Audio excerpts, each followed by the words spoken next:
Alright guys, welcome and welcome back to the channel. In today's video we're going to be talking about the economy in Valorant, because I feel like this is what's winning and losing most of my Valorant games, at least. Because either my team's not taking the economy into account or the other team's not, and it's leading to these just massive wins and loss streaks throughout an entire attacker or defender side, which just like snowballs the game out of control. So I want to address the issue of the economy and how to manipulate the economy to your advantage. And then springboarding off of that topic, we can talk about momentum shifts and how to keep and retake momentum in Valorant to lead these loss and win streaks in your favor. So with that being said, I'm going to try to keep this video short. So let's go ahead and get into it. Okay, so first and foremost, I think I want to talk about what I see people doing wrong consistently in terms of the economy in Valorant, because it seems like everyone on every team is just buying every single round no matter what. The only people that aren't doing that are the people who played Counter-Strike before, and they're buying like they would in Counter-Strike. But the economy system in this game, while it's extremely similar to Counter-Strike, it's also massively different. You can't take your rules from Counter-Strike and plug them in this game and act like they're going to be the same. So first of all, the magic number is 3,900. That's what you need to remember. So the Phantom and the Vandal are the two best guns in the game. You could argue the Guardian if you're extremely good at one-taps, but the Phantom and the Vandal, right? These are both 2,900, and then Heavy Shield is 1,000. Now, if you're on a budget and for some reason you need to buy all your skills and you don't have enough money, Light Shield's completely fine, in my opinion. I think it's more important to have the Phantom or the Vandal and Light Shield as opposed to buying something like the Spectre and making sure you get Heavy Shields. So that's first thing. But most important number is 3,900. Okay, so like we established, 3,900 is the magic number. You can buy the best automatic weapon and your Heavy Shields. Golden rule: if you win a round in this game, you're always going to buy. Force up, buy whatever you can. We'll talk about half buys and force buys and pistol rounds and full buys in just a second. But we're going to go over the first 3 rounds of a game just because those are the most important. Remember, if you win a round, you're going to buy. Now, if you lose, we'll go ahead and show you the first round. You start off with 800, right?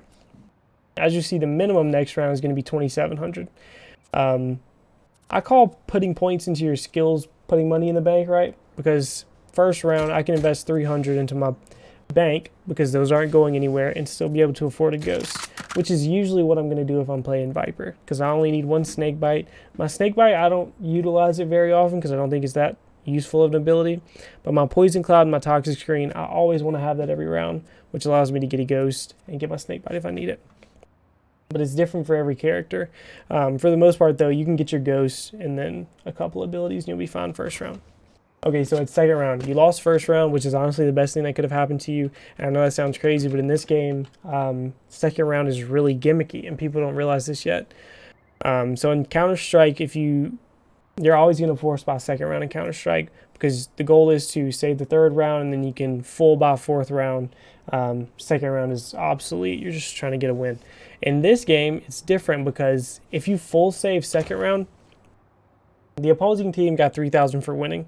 So they can buy as much as they can, but they still can't get the best stuff, right? 3,900 is the max. The max they have is 3,000 because you always spend your money on the first round. You have 1,900. I accidentally bought snake bites. Both of these should be 100 higher. As long as you don't buy below where it says minimum next round 3,900, you are golden, because next round you're going to be able to get the best gun, the best armor, and the opposing team max, they only have 3,000. They can't buy enough. They can't spend enough money to get them the best gun with the best armor. So you have a major advantage, right? Third round, the person who lost the first round has a major advantage because they have the best guns and the best armor before the opposing team has the best gun and the best armor. So hypothetically, you win with the best guns and the best armor. Then they're put on an eco and they have to save that round and the next round. So it essentially gives you a great chance to win 3 rounds. You lose the first 2, you have a really good chance to win the next 3, which is totally fine. Then that snowballs you into the rest of the game, right? That's how these major losing and win streaks are created, because the first few rounds people are either playing them incorrectly, or whenever you do play them correctly, it creates a massive snowball in the other way. Okay, rounds 3 through unlimited. It gets a lot more set in stone what you're going to try to do in terms of the economy management. If your team has more people below 3,900 than the opposing team, that's when you're going to consider saving, right? You don't necessarily have to save. You can half buff, pistol round, whatever. But I'll talk more about what your job is on save rounds. When you have more people below 3,900, that's when you consider saving, right? So you can actually see the opposing team's money. In the tab screen, it'll show defenders, and it'll have their money right beside, right where the creds are. It'll show their money exactly in the same spot. So right here, it'll show their money as well. Count up the numbers. If you have more, you should consider saving. All right, now let's talk about what your actual role is on save rounds, okay? So you personally, whenever your team says save, your goal and your job is to not buy below 3,900. That's it. I'm not going to complain. Your team's probably not going to complain. If you can buy next round after we're saving, you buy whatever you want. If you have 8,000 and your team says save, you can full buy if you want to. It's not in the team's best interest because maybe you could drop somebody later down the road. But you do you as long as you can buy next round. Okay, let's say you're on the opposite end of the spectrum and you don't have very much money as opposed to having a lot of money. Your entire team says, let's save, we don't have much money. They start buying pistols and spending their money, but you're sitting at 1,900, right? You click sheriff, you're feeling good about yourself, but this number up here says 3,400. Even if you go through this round and pop off, if you lose that round, you've still screwed up your team, because this is how you see people with 30 kills in a game is still losing because they're playing selfishly. Whenever you buy this sheriff, you're giving yourself a tiny, tiny chance to clutch up and win this save round for your team. But this save round is insignificant because you're just trying to fast forward through the save round, do the best you can to get to the next round where you're actually going to win and snowball into a lose streak for the other team, right? You want to win a few rounds in a row. That way you're ruining their entire economy. So you buying the sheriff puts you below 3,900, and now you can't buy your Vandal, Phantom, and Heavy Shields next round, which screws up your entire team. So your goal as the saver individually, don't put yourself in an economic disadvantage where you can't buy everything you need to buy next round. Because even if you buy a Bulldog, your chances of getting a kill are extremely reduced, right? This is your economy weapon. You don't want to buy a Bulldog when your entire team's buying up, right? Okay, so let's go ahead and talk about the eco rounds. In my opinion, there's two ways you play eco rounds. One, your entire team buys sheriffs. Not necessarily your entire team, a couple people in your team buy sheriffs. In this situation, it's the only time you're going to do anything different on eco round. What I want to do if I have a sheriff is I want to spread out my entire team, and we all hold our own angle with our sheriff, right? I'm holding a really passive angle, hoping somebody pushes up here, and I can get a head tap. If I get a head tap, I have now gotten a gun for my team, and I can go regroup with my team. They're down a player. We're up a player. We have a gun. They have 4 guns, right? And we still have 4 sheriffs behind my 1 gun. That's the only way you play eco round different, is if your team's buying sheriffs. The standard way to play eco rounds, maybe you're buying, Bulldogs, maybe you're getting Spectres, Stingers, whatever you want to play, and you're getting shields, or you're buying literally nothing. It's second round, you're getting just your pistol. What I want to do is clump up as 4 with my team and literally just W key something, right? So let's say in game phase, I literally want all 4 of my teammates, or all 3 of my teammates, maybe 1 guy can play lurker mid and just try to kill the guy and rotate. That's fine. I don't care about that guy. I want the rest of my teammates literally touching my body as I come run out of this site, right? I know Rise is a champion. I know she's probably going to try to grenade this. I understand that this is probably not the best play if they have a Rise and she's ready to attack this. But the only thing worse is playing slow on an eco round, right? So whenever this happens all the time, I tell my team, let's push B. I get into B and I realize as I'm coming out on site, they're about right there, right? They're playing really slow for no reason. They're scared to push onto the site. What your job is your entire team runs up here is 4. Whenever this guy peeks me, right, I try to shoot him. I I miss, whatever, I die, the next guy's supposed to be killing this guy before he even kills me, right? That's your job on an eco round, because if we all 4 get out, maybe I died and that guy dies. Now it's 4v4, right? We traded 1 for 1, it's 4v4, but it's not really a 4v4 because we now have sight. They have to come retake it from us, which gives us an advantage, and somebody on my team has a gun, which shifts the entire round of this. I would say 4 people on an eco with sight versus 4 people not on an eco with guns.